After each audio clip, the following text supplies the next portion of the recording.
Everyone, welcome and thank you for joining us on today's webcast, Stop Giving Away Free Service, brought to you by the Technology Services Industry Association and sponsored by ServiceMax.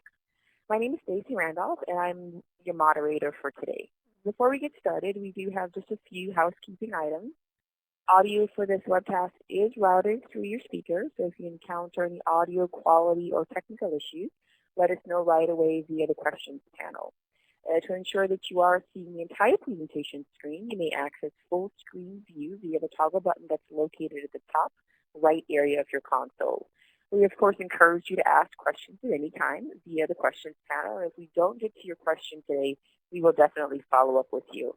And finally, a link to the recorded version of the webcast, as well as a PDF of the presentation, will be sent out in the next 24 hours, and you will receive that via email.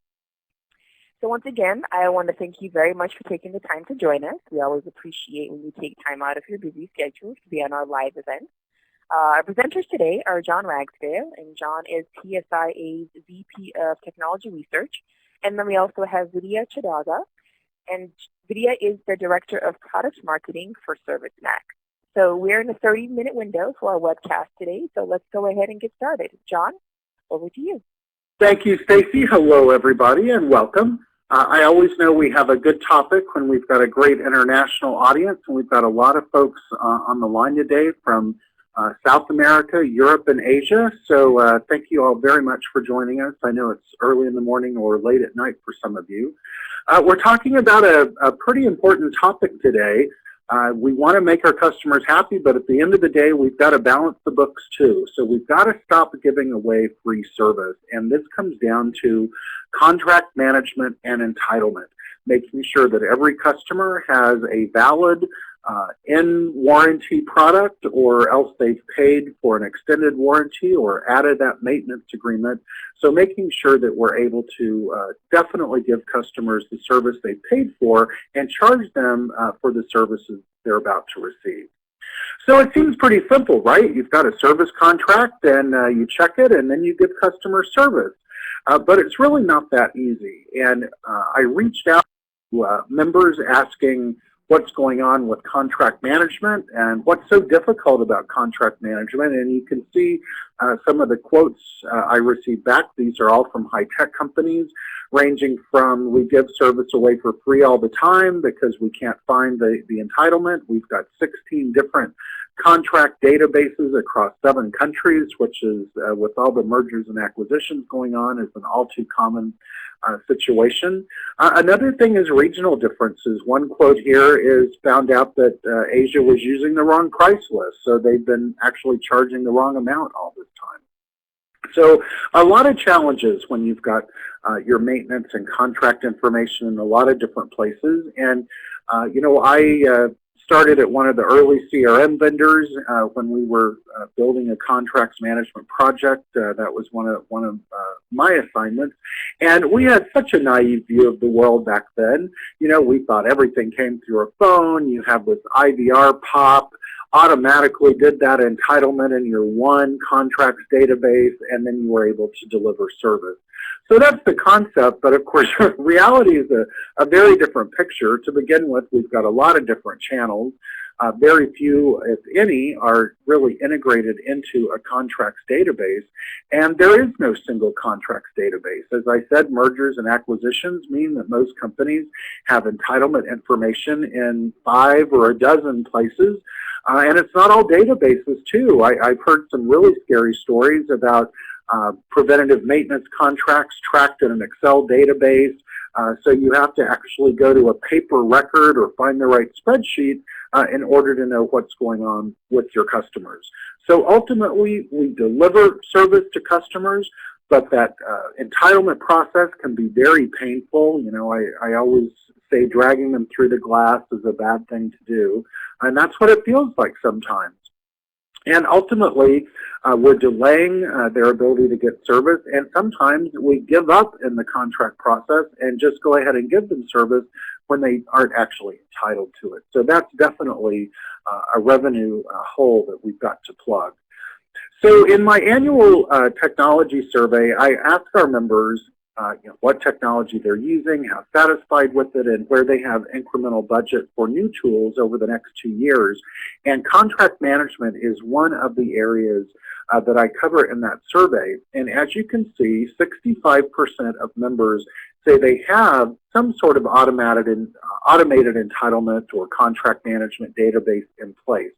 So that means that a third of members don't have any automated contract database, which means that it's all being tracked on paper, it's in multiple Excel spreadsheets, nothing is automated, which is pretty frightening.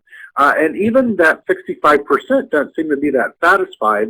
When I ask about how satisfied you are with the technology in place, contract management had the second lowest score in the survey. The only thing lower was, I'm sorry to say, knowledge management with a 3.32.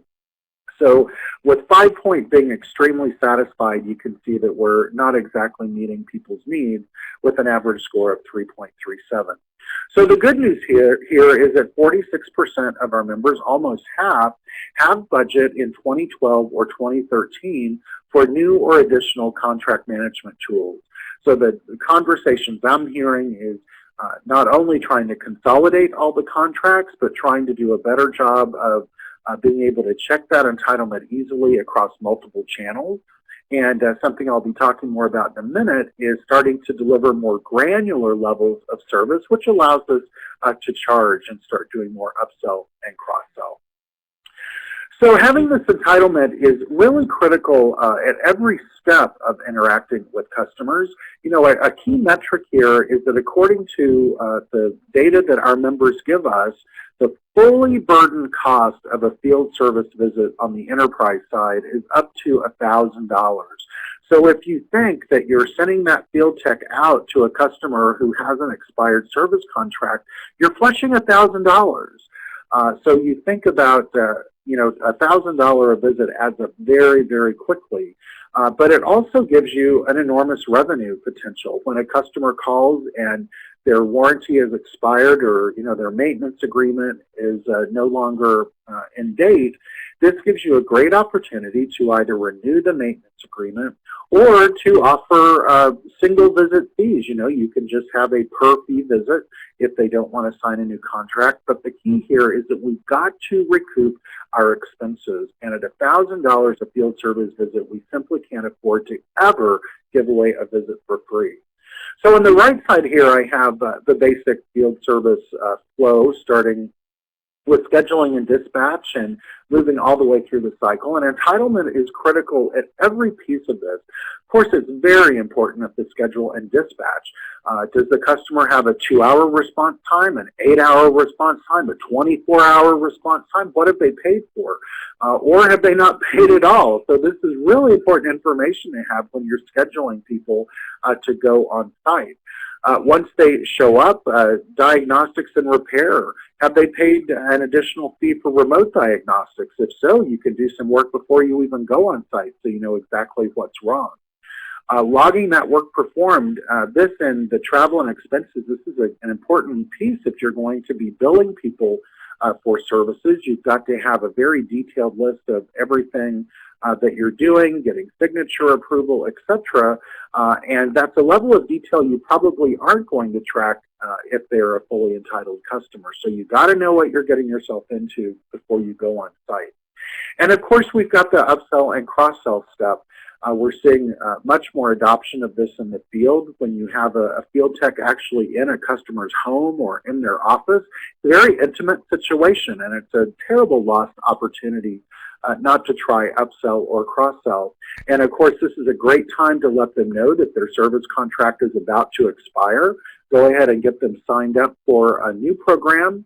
Let them know about preventative maintenance options, premier options, etc. So maybe next time you could say, you could have had this problem fixed in 2 hours if you were a premier customer. I'm sorry it took us a day to get here, but with your bronze coverage, that's really all you're entitled to.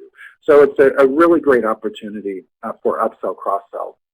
So entitlement is critical at every step of the process, and if you don't have that visibility, including the field tech being able to check entitlement while they're on site with their mobile device, in case the customer has another problem they want you to look at, or different pieces of equipment have different service level agreements.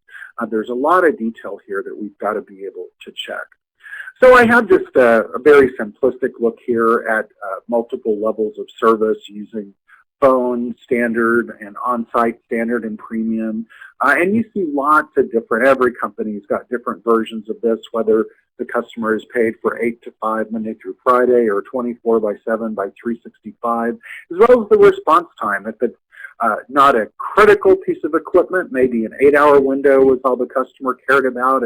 If it's technology or software that's critical for the company's success, maybe they're paying more for a 2-hour window. So it's critical that we validate every time a customer contacts us what level of service they're entitled to. And we've got to make sure that our premium customers that are paying for premium service are getting that experience, that shortened response time, that expert resource, whatever the definition is. So there's no way that you're going to continually upsell customers to higher levels of service if you can't guarantee you deliver that service. So, you know, keep in mind the opportunities for upsell and cross-sell, constantly coming up with more granular approaches, new add-ons. We're seeing so much interest now in not only supporting customers, but introducing managed service offerings to take control of their technology. You become basically the IT department for your customers. So, you know, that's another avenue we're seeing people push for upsell, cross-sell. And finally, a key part of having contract management is the ability to automate renewals. And just a quick example, back when I worked for a CRM vendor, one of our customers was Symbol, the Symbol scanner. They do those great little handheld scanners. And one of Symbol's customers was Walmart. So they had one contract for Walmart. There was a subcontract for every Walmart store, so there were 3,000 plus individual contracts within the larger contract, and there were hundreds of Symbol devices tracked by serial number at every one of those stores. So every subcontract had 100 to 200 line items in it. So in the end, you end up with a single contract for a large customer that had something like 500,000 lines in it. So when that contract comes up for renewal, you've got to have some kind of automated renewal capability that you just press a button, put in the new beginning and end dates, and the system regenerates that contract. If not, it would take weeks of effort for someone to manually key in line by line every serial number, every line item with huge complex contracts. So contracts, automated renewals is really critical. Not only can it remind you that you have a contract about to expire, you could even put a rule in the system to send a note out to the customer to remind them that it's about to expire. So the more and more we can do to automate the entire contract and renewal process, the better for everyone. So a few recommendations to close out with you today. Starting by consolidating that contract and warranty data. So I know you've got it in multiple places. At least pull it all together and start consolidating that, at least so you've got one directory that tells you where it's all stored. One of the things that I've heard in my research is this is a real challenge when you've got a lot of geographic areas, especially international areas. The folks at your corporate office may be used to navigating a dozen different entitlement repositories. Probably your field offices don't. So that is a really dangerous place to give away service for free. So make sure your geographic areas are all well trained and know how to access that content. So as I said, about half of our members are shopping for a new contract management system. I would definitely encourage you to look for an incident management system like for your call center or your field service operation that comes with that contract management piece. That means that every incident is automatically, you receive a note or a notification if you're about to miss a critical commitment to a customer.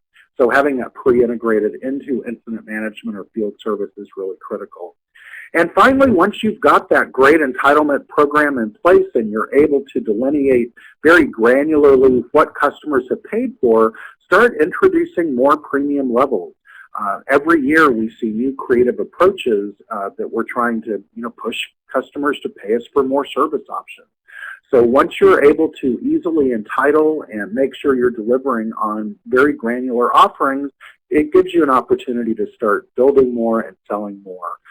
And you always are delivering to customers what they pay for. So bottom line, make sure that you're accurate, make sure you're up to date, make sure that that sales information is flowing into your entitlement system so you're always using the most correct data. And with that, I'm going to stick around for the Q&A portion later in the webcast. And now I'll turn things over to our guest speaker today, Vidya Chadaga from ServiceMax. Vidya, take it away.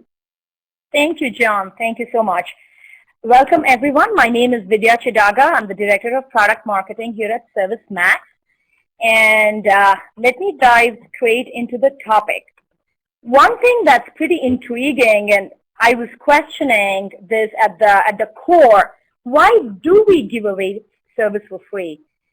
Well, I think primarily because we all consider customer to be king, and he is king.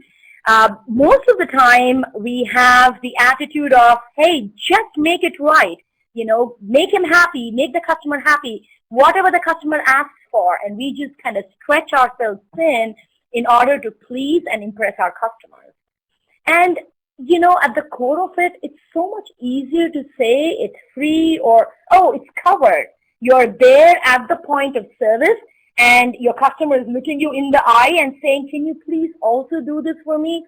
Maybe this extra little feature here, you can just fix it for me so that you don't have to come back.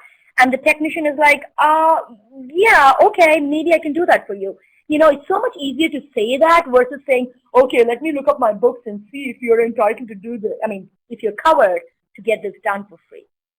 So I think at the core, that's why we give away service for free. But in reality, what happens is there's a big disconnect between, let's say, the information that's gathered by you at your back office and the technician who's actually out there. Research has shown that for product companies with field service organizations, the service revenue often accounts to about 25% of the total revenue. But guess what? It delivers about 80 to 90% of the profit. Maximizing this profit actually relies on having detailed customer entitlement data, so you never give away service for free. As I said, the call center agent may know who's under warranty when they first take the call, but the technician at the point of service may not know that. Maybe there's no handoff of such an information. Also, can the technician actually see the scope of work? You know, what's covered, what's not covered? What if he sees something which is more complicated than he was expected to fix? And then John was talking about premium customers. What about gold customers, platinum customers? Do you know if you even owe them that level of service? Imagine managing and tracking all this on an Excel sheet. How many levels of service and entitlements your company may offer, and then being able to track the metrics around equipment failure, track the metrics of your technicians. All this is impossible without having an actual system that can manage this for you. Obviously, SLAs don't get met, which is lowering the customer satisfaction, as well as costing you more money to provide this service. So again, maintaining the accuracy of installed products, warranties, contracts, service contracts across customers and various locations is difficult to do, I agree, yet very critical and crucial to your business. And ServiceMax is the company that can help you from giving away free service. ServiceMax ensures that critical data is accurate and it's available anytime, anywhere, and it dynamically changes along with your day-to-day field service operations. With that, I believe the best way to introduce ServiceMax is to talk about the mission statement. We at ServiceMax have a big vision. We believe in transforming field service. We believe that the industry is amidst a transformation, and we are helping our customers and vendors rethink field service. We are based on a three-legged stool of cutting-edge technology. We have mobile computing and cloud computing and social collaboration. And these technology advancements have helped us deliver such a solution in contracts management to you and your customers. So ServiceMax, this is the first time I'm flashing this complicated screen, but this is a wonderful graphic that shows you the complete service lifecycle management solution that ServiceMax offers. For the purposes of today's discussion, I'll be just talking about the contract section, which has entitlements and install base management, but we offer scheduling, work order management, and workforce optimization. We have complex parts, service parts logistics and reverse logistics. We have inventory and depot repair, and we provide all this on a portal to your customers and partners. Obviously, we have the social arm of the product offering, which is called Service Pulse. And the one thing I want to call out is ServiceMax is built on the Force.com platform from Salesforce.com. That gives us, everything that the platform offers, the scalability, the performance, the security, and so on. And our mobility offering is also complete. I have a slide on that, so I'll skip this here. We provide real-time collaboration for field technicians in the field. You can get in touch with an expert at the back office. You literally are not the lone soldier out there because you have the power of the organization with you. And of course, the fact that we provide multi-language, multi-currency, and global presence is key, given that the audience is across the world today. So again, the mobile piece from ServiceMax comes in 3 flavors. We have ServiceMax Mobile for laptops, ServiceMax Mobile for iPad, and ServiceMax Mobile for smartphones. It's going to enable your technicians, your service managers, your executives to have access to critical service information anywhere in the world, anytime, on demand, depending on what they're wanting to look at. So that's the value or add of having a mobile solution. Let's dive into service contracts. Well, service contracts has rich capabilities from ServiceMax. We help you to view, track, and change warranties and service contracts either at the customer site, on the website, at the product level, the component level. You can enable SLA compliance visibility by we have these countdown clocks based on SLA terms. These SLA terms could be anything. These could be the initial response times. It could be the on-site response time. It could be restoration time, resolution time, repair time, whatever you want to define. Again, we provide access to, we empower your customers and partners to be able to view their installed products and their current capability, their current entitlements through the portal. So they have different views for customers and partners. And executives and service managers can use reports and dashboards on our solution so they can better understand trends, and it will provide them visibility into service revenues and contracts and profitability. The benefits of service contracts are immense, and John has touched upon a few of them. The ones we call out are ServiceMax is going to help you transform your service organization from a cost center to a profit center. And you can stop and prevent giving away service and parts for free. We'll help you increase service revenues by, again, obviously upselling and cross-selling, but by proactively monitoring the soon-to-be expired warranties and contracts. Again, the 360-degree view of the customer, your service, your customer service agent, the sales guys, the field technicians, they all have the same view of the customer. So the customer doesn't have to answer the same questions over and over again, depending on who's servicing the customer. Again, the SLA clocks are a great way to exceed customer expectations because now you're tracking these SLAs. You can improve the efficiency of your service operations. You can analyze, devise, and monitor new revenue streams. You can figure out which service contracts are adding to your top line, bottom line, versus which is detrimental and underperforming in the market. So these are just some of the benefits.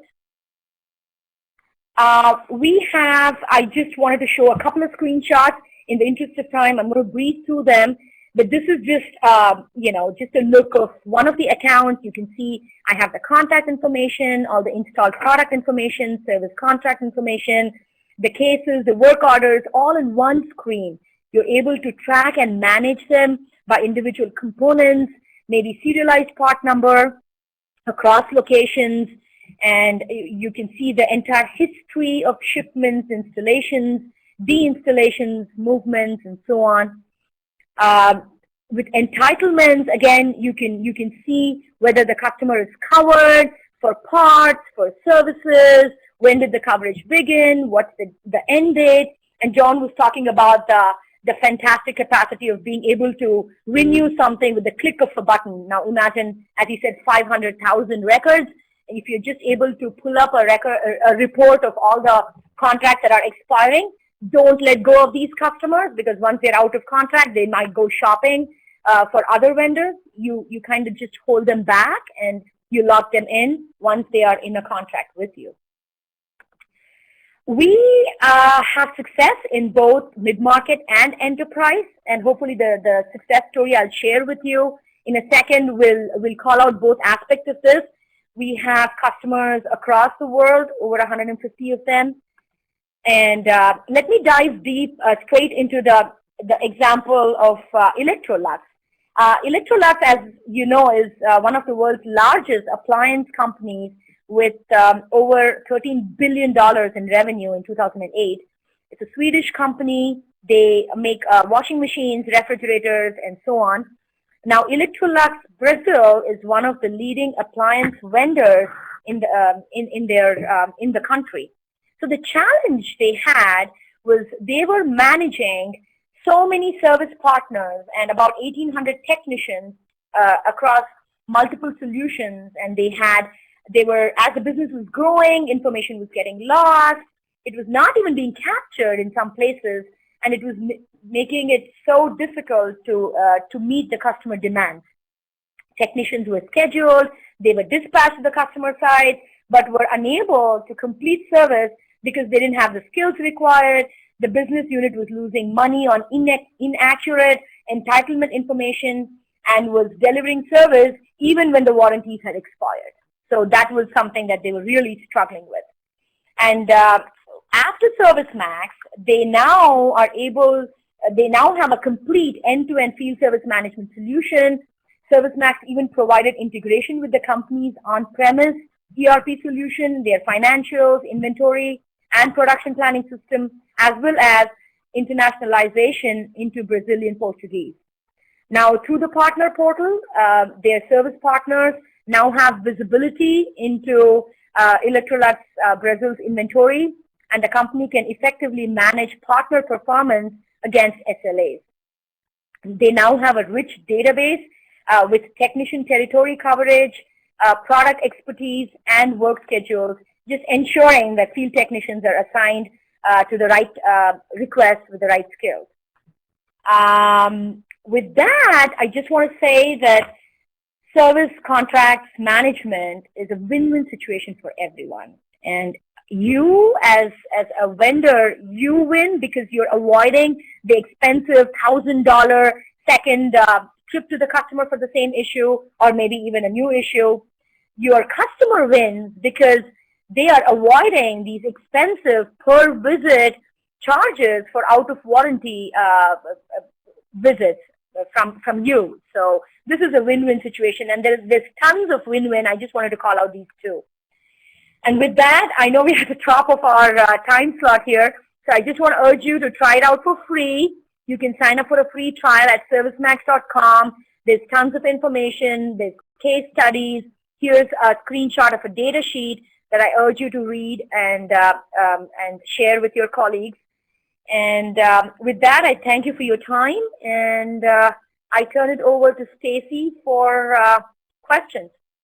Great. Thank you so much, Vidya, and thanks to you, John, as well. As you said, we are at the end of our 30-minute time frame, but I do want to, John, I want to throw in a question. So first of all, let me encourage our attendees to put in any questions that you have. Even if we don't get to them live, we will follow up with you via email, so we'll make sure that your questions do get answered. John, I want to throw out a question to you, just one in the time frame that we have left. We talked quite a bit about upsell, cross-sell, and being able to do entitlement and warranties and contracts, but the question specifically is whether or not field techs are really doing upsell, cross-sell. Well, it's a good question. It's very common in the consumer world with examples like Comcast and Geek Squad. When they're, installing your home entertainment systems, there's always a lot of upsell options, whether it's additional channels from Comcast or mounting that HD system on the wall or doing a universal remote from the Geek Squad. In enterprise support, it's becoming increasingly popular because of mobility, because mobile devices now allow you to close the deal while you're on site with the customer, including